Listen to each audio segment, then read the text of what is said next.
so I wanted to start this week by just asking a simple question. And it's one that I know that many of us have found ourselves pondering too. Have you ever found yourself in a place where you thought, there's got to be something more to life than this? Have you ever guys ever found yourself at that place? Uh, and so what I wanted to do today is I want to explore that thought. There's this one opportunity that Jesus has with the disciples. This was the calling of the first disciples. And so we're going to kind of walk through that this morning, and we're going to be able to see how that is an invitation to the something more that our hearts are longing for. But let's jump right into it. In Matthew chapter 4, verse 18, it says, "One day, as Jesus was walking along the shore of the Sea of Galilee, he saw two brothers, Simon, also called Peter, and Andrew, throwing a net into the water, for they fished for a living." So imagine this. You're doing your regular job, like this is your income. This is the way that you support yourself, you support your family. Maybe it's your dream job. Maybe it's not your dream job. Maybe it's just the kind of way to get through it until you get to your dream job. But you're doing your thing. And all of a sudden there's this guy that kind of shows up and says something to you. And ultimately, it kind of changes your life, because it says in Matthew chapter 4, verse 19, it says, "Jesus called out to them, 'Come, follow me, and I will show you how to fish for people.'" Now, when you look at their reaction, based upon what you just saw in this passage, you wonder, well, why would they choose to follow him? Like, what was it about Jesus that made them say, yes, I'm going to hitch my cart on that wagon? I'm going to do that, because he also says in Matthew chapter 4, verse 20, "And they left their nets at once and followed him." So I don't know about you, but here's the question that left me wondering. Why? Like, why would they do that? Why would they leave what they have to follow him? Why would they leave their job? Why would they leave their opportunity? Why would they leave their why would they leave to follow him? It's a question that's really interesting when you think about it from that perspective. And so what we're going to do is we're going to look into that. There's another passage that kind of goes into it a little bit more deeply, and we're going to look at that passage as well. But something is really interesting in that way. But before we get there, I wanted to ask this question. You can see right on the screen. What happens if you achieve the American dream? What happens if you achieve the American dream? So you may be questioning, and of course, we kind of have an idea, right, of what the American dream is. But I decided I put into Google, what is the American dream? And Google AI spit out an answer. And I thought, that's a really interesting answer. We're going to show that on the screen. And so it says here, and you can read this right up here, it says, in simple terms, the American dream is the belief that anyone, regardless of their background, can achieve success and a good life through hard work and perseverance, often symbolized by owning a home, having a stable job, and a comfortable family life. And I might even want to add to that an education. Right? That if we have all of those things, then we have achieved the American dream. There's a group called the Pew Research Center. And basically what they do is they do surveys of Americans, just asking them questions. And there was an article that they had, which I thought was really interesting. The article was called, "Americans Are Split Over the State of the American Dream." And so here's what they found. 31% of the people that were surveyed said, "I have arrived. I have achieved the American dream. I have it." Another 36% of the people that were surveyed said, "I'm on my way there. I'm trying to arrive there. I'm trying to get there." And here's what's really interesting. Another 30% that were surveyed said, "It's not possible. That the American dream isn't for me. That it's never going to be a reality in my life." So here we have three different responses to the American dream. So just think about it this way. Let's look at the first group, that 31% who said, "I've arrived. I'm there." Now, here's the thing that's really interesting also. How many times have we seen people, maybe actors, maybe celebrities, maybe athletes, maybe CEOs, businessmen, we can just go entrepreneurs, we can go through the list, right? How many times have we seen it where someone achieves the American dream and we look at them and sometimes we admire them and if we're honest, maybe a little bit jealous, right? How many times have we seen someone arrive there and their life implodes? Their life implodes. Or how about this? What about that 36% that said, I'm going to, I'm shooting for it. I'm trying to achieve the American dream. But we also know that life is life, isn't it? And sometimes in the process of trying to achieve the American dream, you hit a roadblock. You hit an obstacle. Maybe you get laid off from your job. Maybe there's a family challenge. Maybe there's something but there's something that comes along in your life that although you're trying to pursue the American dream, it makes you wonder if it's still possible. Can I really achieve it? Is it really for me? There's this challenge that I find myself facing. And then let's look at the 30% that said, it's not for me. So imagine then, well, what is your dream? What are you trying to accomplish? What is it that you're living for? What is it that you're trying to pursue? What is it? Because if the American dream isn't for you, then what are you living for? Like what is it? And so for each one of these cases, the person that has arrived, the person that is pursuing, the person who doesn't dream that is possible, there is still the same exact question for all three of them. And that is simply this. Now what? Now what? What do I look to? What do I turn to for meaning?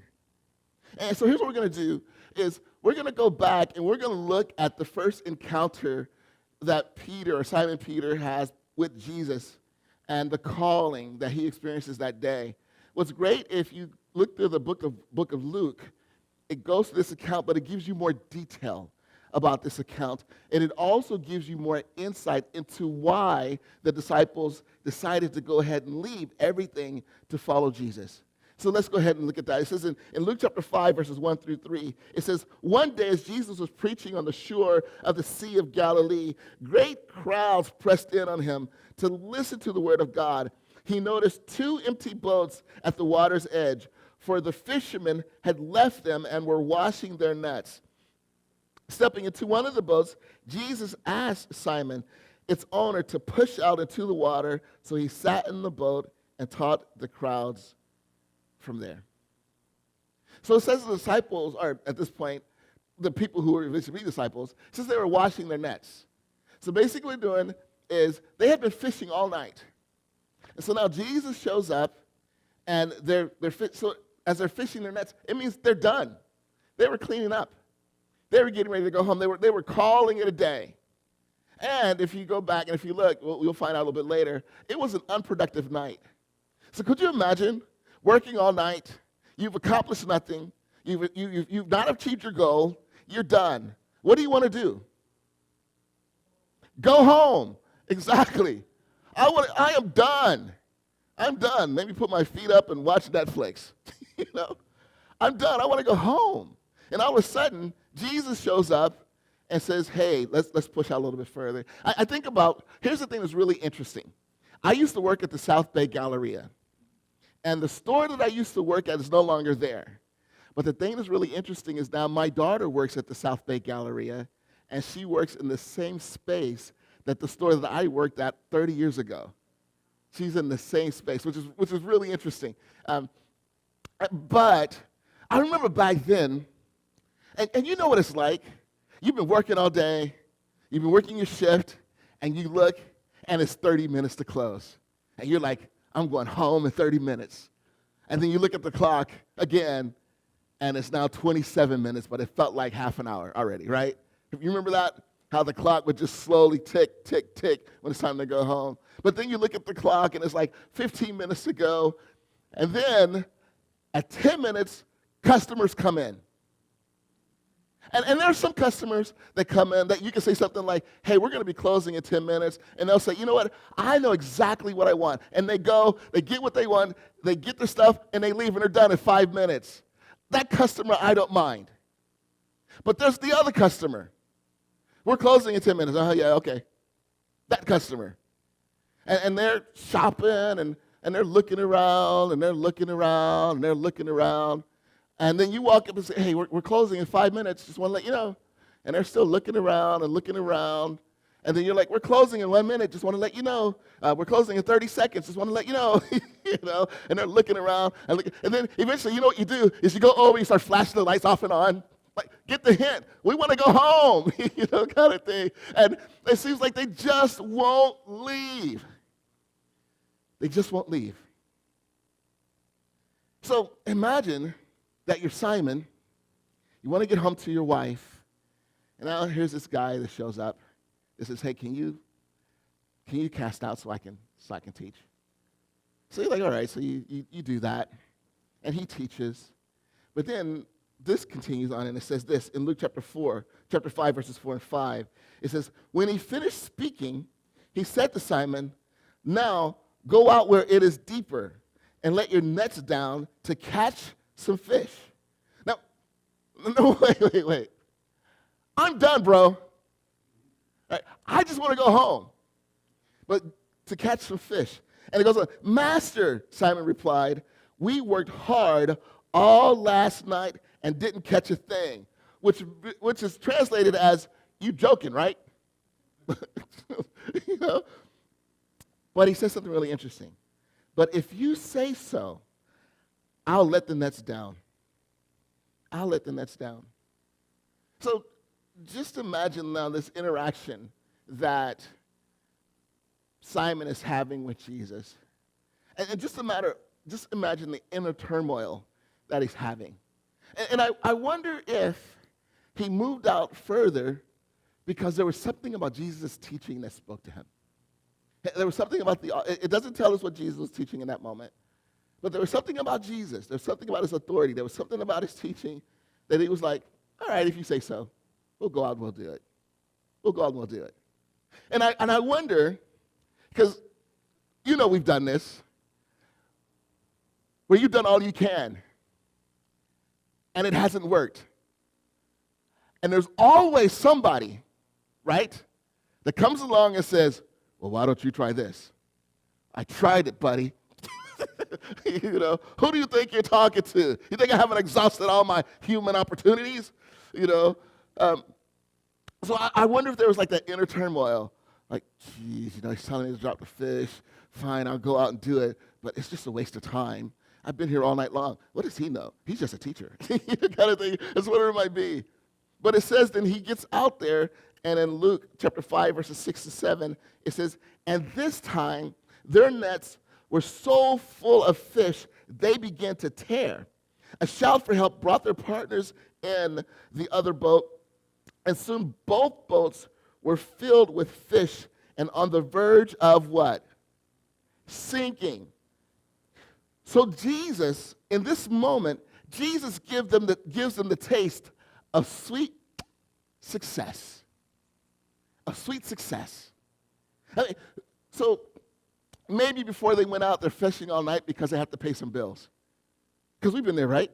You have to pay some bills, and then all of a sudden things don't work out.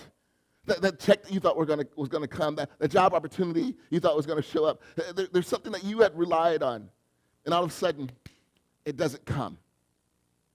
And so you find yourself wrestling and struggling. But then, miracle of miracles, something shows up last minute that rescues you. And so in this moment, they experienced financial success.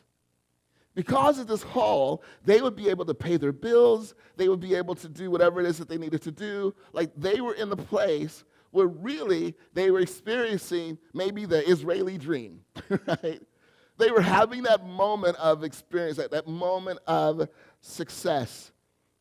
But then it goes on, and it says in Luke chapter 5, verses 8 through 11, when Simon Peter realized what had happened, he fell to his knees before Jesus and said, "Oh Lord, Please leave me. I'm such a sinful man. I don't deserve this. I don't deserve that success. I don't deserve for you to bless me in this way. And here's the reality, is many of us are just like Peter.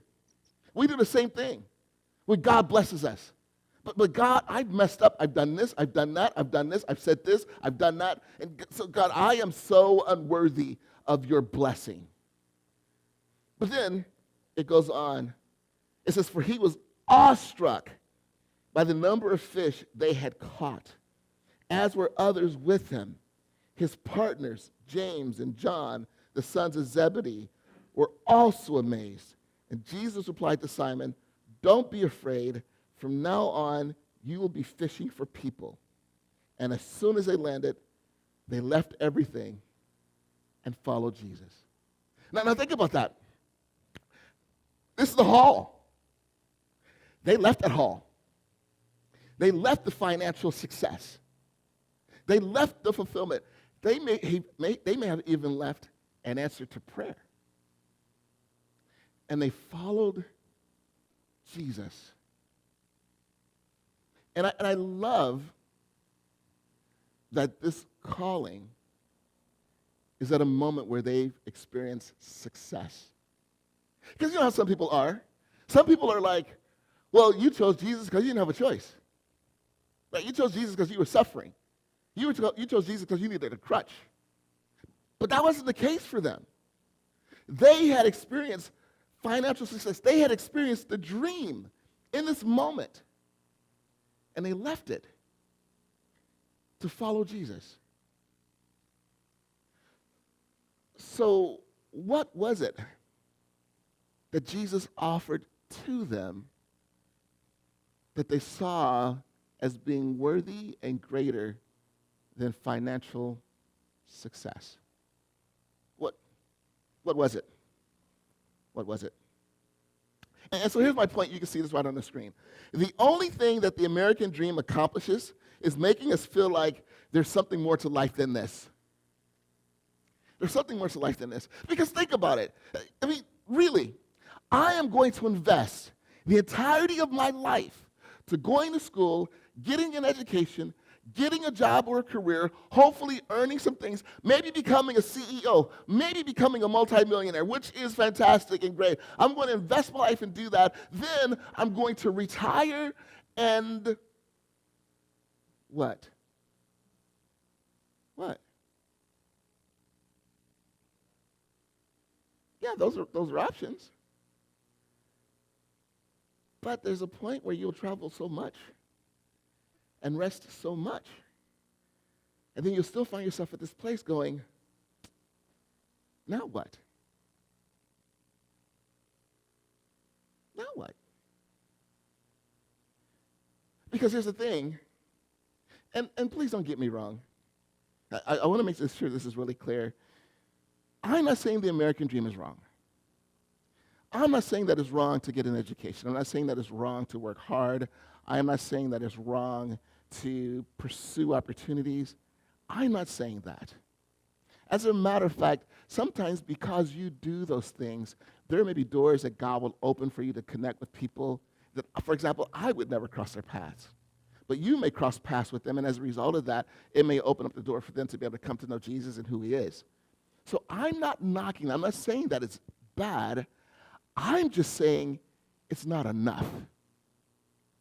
I'm just saying that at our core, it doesn't satisfy our design.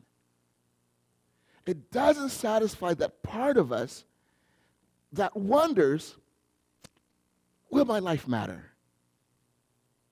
Will my life have meaning? Will my life have value? Will my life? What legacy am I leaving? You know, one of the beautiful things about going to my aunt's funeral was to hear story after story after story after story of people who were talking about her investment in them and how their lives were different because of her and how their lives changed direction because of her. Some of them were her children, some of them were her grandchildren that were going through trials, and she she risked inviting them in, invested in them, and they changed their lives as a result of it. Story after story after story of that. Honestly, that's what I want when I pass.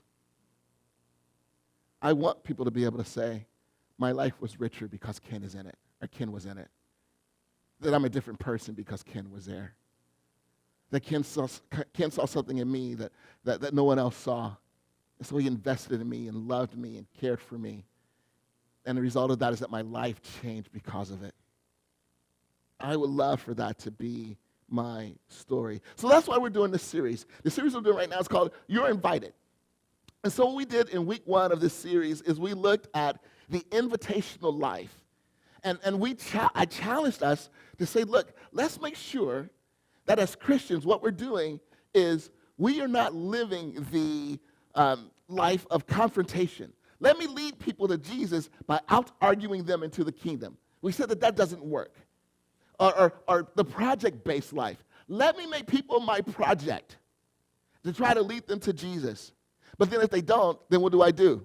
I move on to a new project. Or the salesman approach. Let me sell Jesus to people. Let me be Jesus' marketing.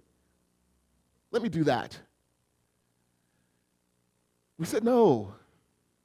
We talked about living the invitational life, of being able to connect with others. And next week, we're going to wrap up this series, and we're going to revisit the idea of the invitational life once again. But what I wanted to do is in the middle, is I wanted to look at, well, what is it that we are inviting people to? And the way that we can understand what we are inviting people to is to realize what Jesus invites us to. That Jesus invites us to a friendship like no other. Where other people will look at you and look at your failure and think, I don't want to be friends with you. But Jesus sacrificed so that he could be your friend.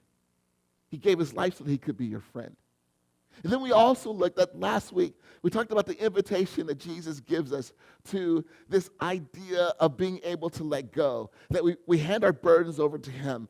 And as a result of that, he allows us and helps us to be able to navigate life. Now, we still do our part. We still apply for the job. We still maybe go through therapy. We still do the things that we need to do in order to improve ourselves. But ultimately, we leave the results up to him because we've placed it into his hands. And we see how that's easier to navigate and move through life. And then today, I also wanted to look at the simple fact that if you've ever gotten to that point where you've asked, what's missing in my life? And let me tell you, just because you may be a Christian, because I've seen many people that quote unquote are Christians that still miss the boat. And they're still not fulfilled. They're still not satisfied. And they still find themselves at a place wondering, I made a commitment to Jesus, but they feel like there's still something more to life than this. Something more. Because it's important for us to realize that just because I call myself a Christian, and just because I go to church, just because I pray, just because I read the Bible, just because I try to be a good person, it does not mean that I'm connected with God. And it does not mean that I'm on the path to live the fulfilled life. Matter of fact, sometimes we can even add to the American dream, being a Christian. Right? Because that's what some people do. Good Christian person. But the reality is, they're still just as empty, just as dissatisfied, and just as unfulfilled. So I wanted to let us know that Jesus invites us to more. In John chapter 10, verse 10, here's how Jesus said it. He said, the thief's purpose is to steal, kill, and destroy. My purpose is to give them a rich and satisfying life. My purpose is to give them a rich and satisfying life. Now, we know that a rich and satisfying life is not this. Right? We know that it's not this. Because like I said before, we've seen people have this. We've seen people being able to roll out the bank and pop the bottles. We've seen people that have the ability to be able to do that, and yet are completely unsatisfied in their lives. So what we're going to do is we're going to explore what does it mean to live the rich and satisfying life. But before we get there, I want you to understand how, because he talks about the enemy.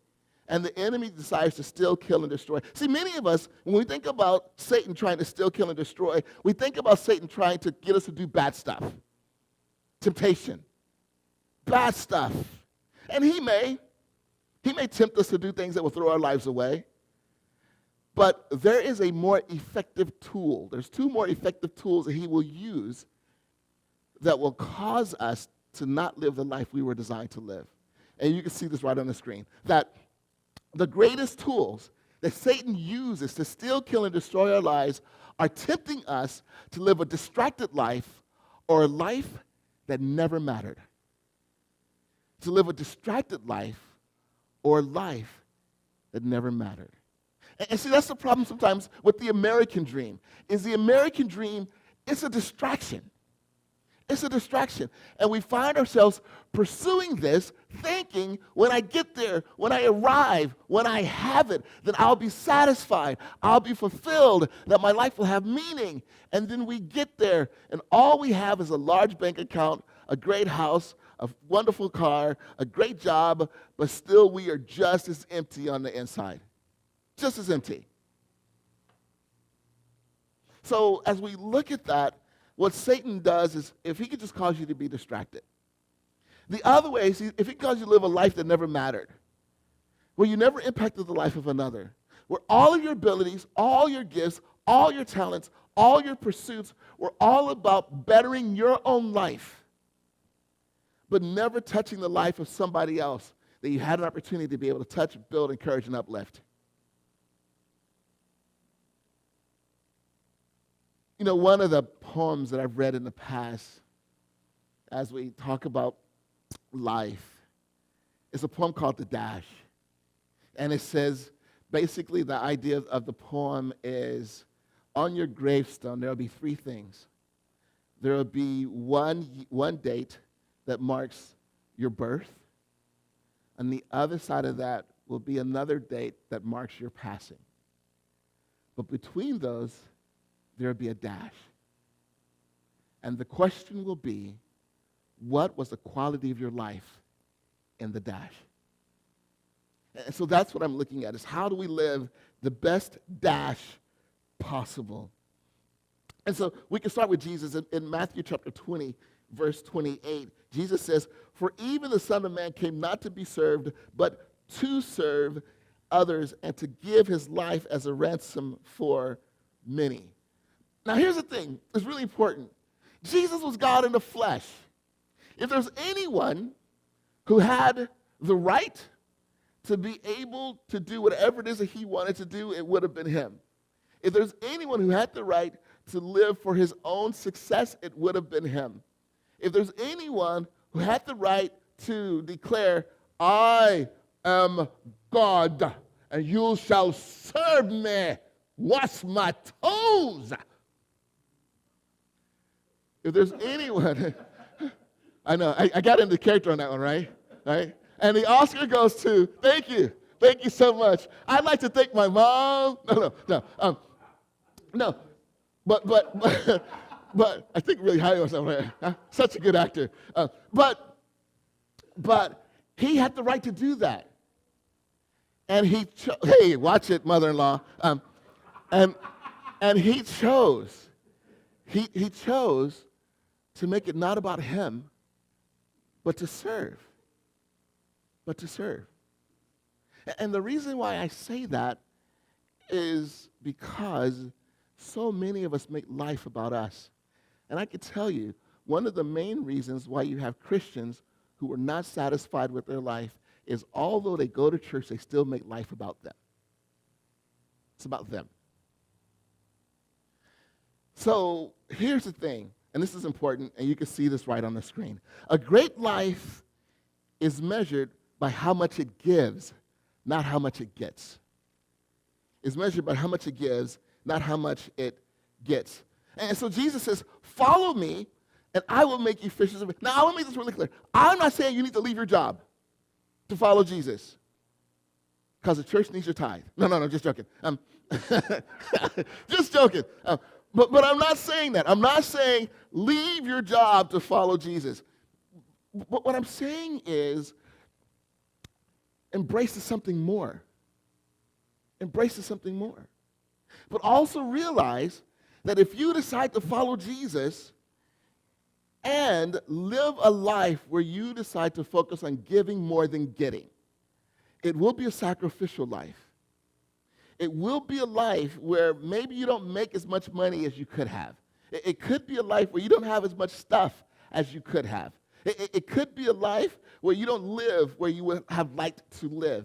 But ultimately, at the end of that life, you will be fulfilled because your life made such a significant difference in the lives of others because of the fact that you gave, and you gave.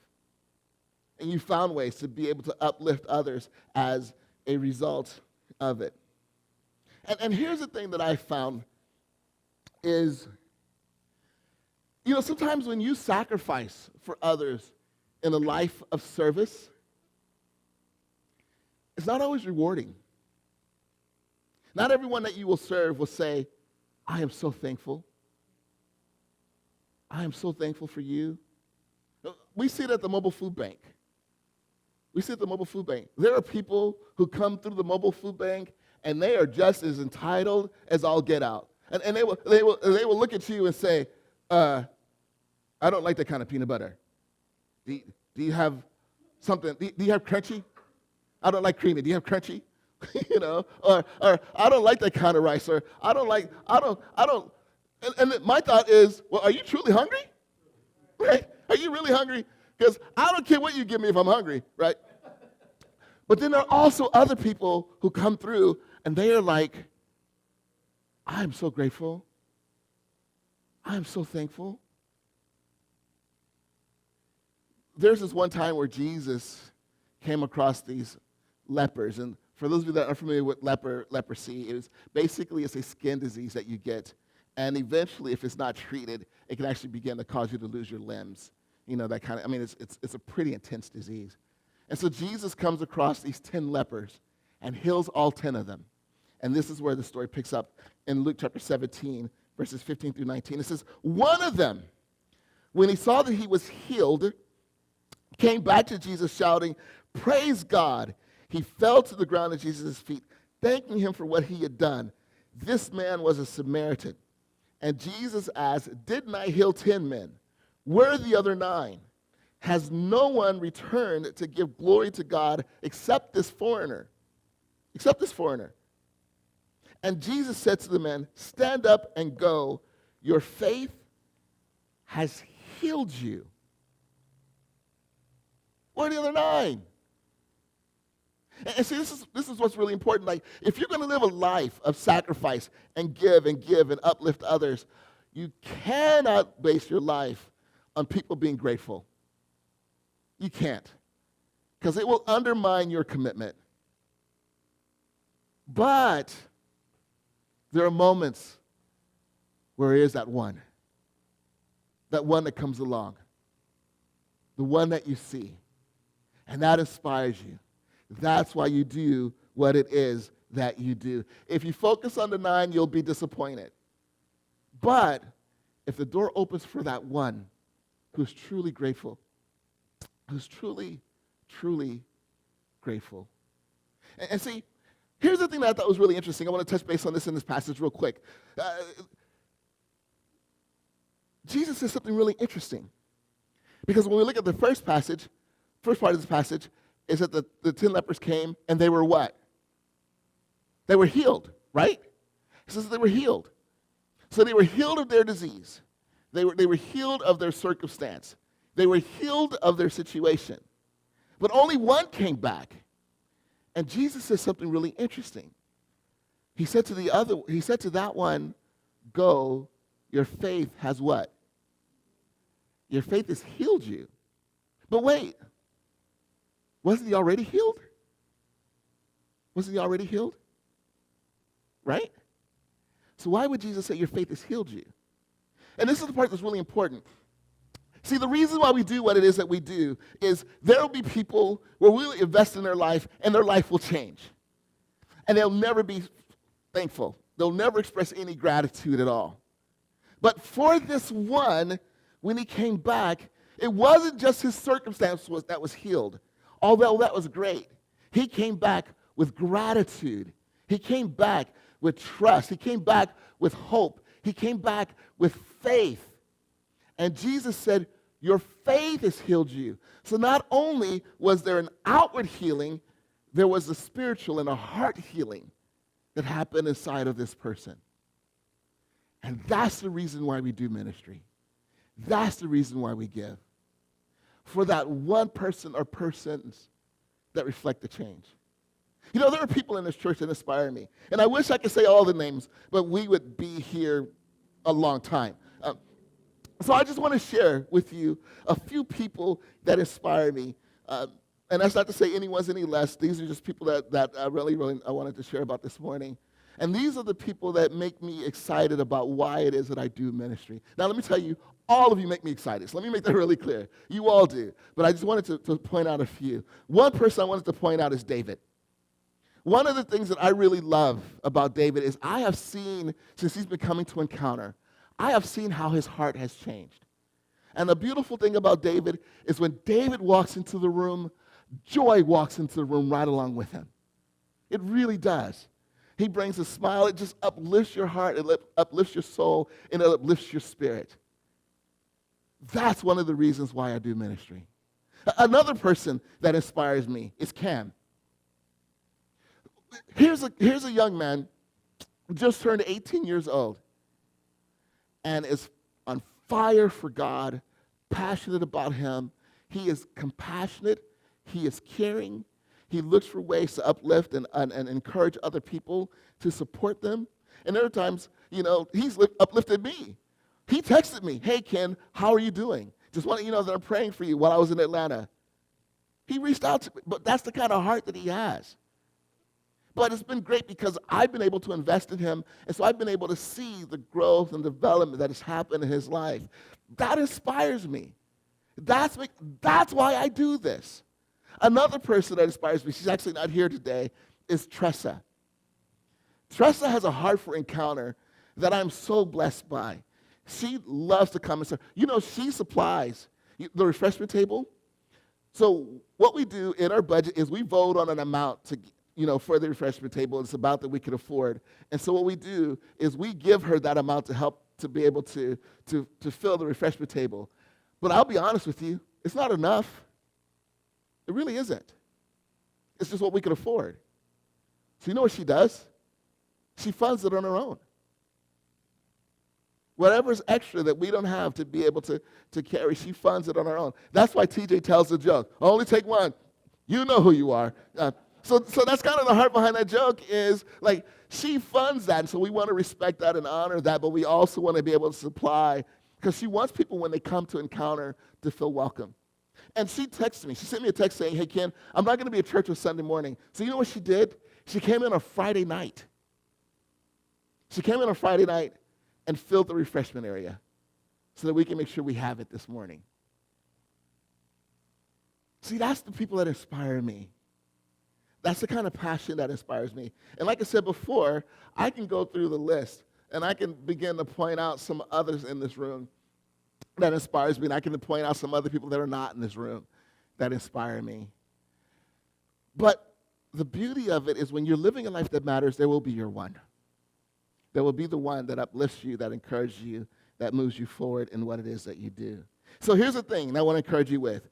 Don't make the mistake of confusing your earning, and you can see it right on the screen. Don't make the mistake of confusing your earning with your living. Those are two very different things. So with that in mind, we said the first aspect of a great life is measured by what it gives, not what it gets. Here's a second, is a great life is measured by the depths of its connection with Jesus. By depth of its connection with Jesus. So it says in John chapter 15, verse 5, it says, "Yes, I am the vine, you are the branches. Those who remain in me and I in them will produce much fruit. For apart from me, you can do nothing." In my backyard, we have two trees. We have an avocado tree and we have an orange tree. Both excite us. Especially when you walk out and you see that avocado tree producing avocados, and then you see a squirrel eating an avocado, and you want to get a BB gun. I haven't killed any squirrels. I just want to. Just want to make sure it's really clear.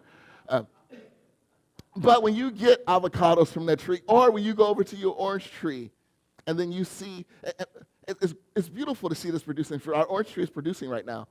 But what happens if I go in the backyard and I pull one of the branches off, even though it has fruit on it? What's going to happen to the fruit? It's going to die, right? The fruit's going to die. The leaves are going to die. Why? Because it's disconnected from its life source. Exactly. The American dream never connects you to your life source. That's why it doesn't fulfill. So begin to make sure that you pursue Jesus and your growth and your relationship with him in your life. And Jesus put it this way, again, yes, I am the vine and you are the branch. I love that. And so I want to encourage us, with this point, you can see this right on the screen as well. The something more of life is service and a connection to Christ. If we're living out those two things, we will see ourselves begin to find ourselves being fulfilled in life. So with that in mind, here at Encounter, what we encourage you to do is we encourage you to love God, love others, love yourself. It's a very simple formula that Jesus gave that gives us an idea of what the rich and satisfying life looks like as well. So what we do, because we've made it our core value, so we, at the end of every message, we go over those three things based upon the message. What can we learn? So based on the message, and so for loving God, we say love up. And so schedule God into your life. Schedule God into your life. So what I mean by that is sit down with your schedule and actual schedule time to spend with God. Yes, it's good for you to have spontaneous moments. Do that as well. But here's the thing that I have found in my life. If I don't schedule it, it does not happen. As much as I want to spend time with God, as much as I believe I should spend time with God, as much as I desire to spend time with God, if I don't schedule it, it doesn't happen. Now, I also want to encourage you with this. Let's say that you schedule it and you miss one. It's okay. It's okay. You can either adjust or just do it the next day. But I just want to encourage you with that. Here's the next one. Love out. Find ways to make a meaningful impact on the lives of others. Find ways to make a meaningful impact on the lives of others. And it could be something as simple as going to your coworker, hey, what are you doing for lunch today? You know, we work together, and I know you, but I don't really know you. Why don't we go out to lunch and chit-chat so I can get to know you and know who you are? And then as you begin to build a friendship or a connection, if a door opens for you to be able to serve them. Show them love and show them kindness in those ways. It can be something as simple as that. But it's a way for us to show his love. And then finally, love in. Live for more than the American dream. Now, I'm not saying abandon the American dream. I'm just saying live for more than that. So you can have meaning and fulfillment. And also, you will begin to see the way that you view you begin to change. As you live a life that matters, you're touching the lives of others, and you're getting more connected with Jesus. Jesus, I thank you. I thank you for the fact that you really do. You invite us to embrace you and come to know you. And so I just pray that this morning that we will choose to love you, serve you, know you. And Father, help us to be able to see who are the people in our lives that we can love. Who are the people in our lives that we can encourage? Sometimes it's a family member. They're right there in our own household. Who can we love? Who can we encourage? And Father, I just pray that you would open up the door for us to be able to recognize that and see that. And then also, God, help us to recognize the value of wanting to spend time with you. One of the beautiful things is that you love us and that you invite us to you for us to come to know you. And so my prayer is that we will say yes. And all these things we ask in your name. Amen.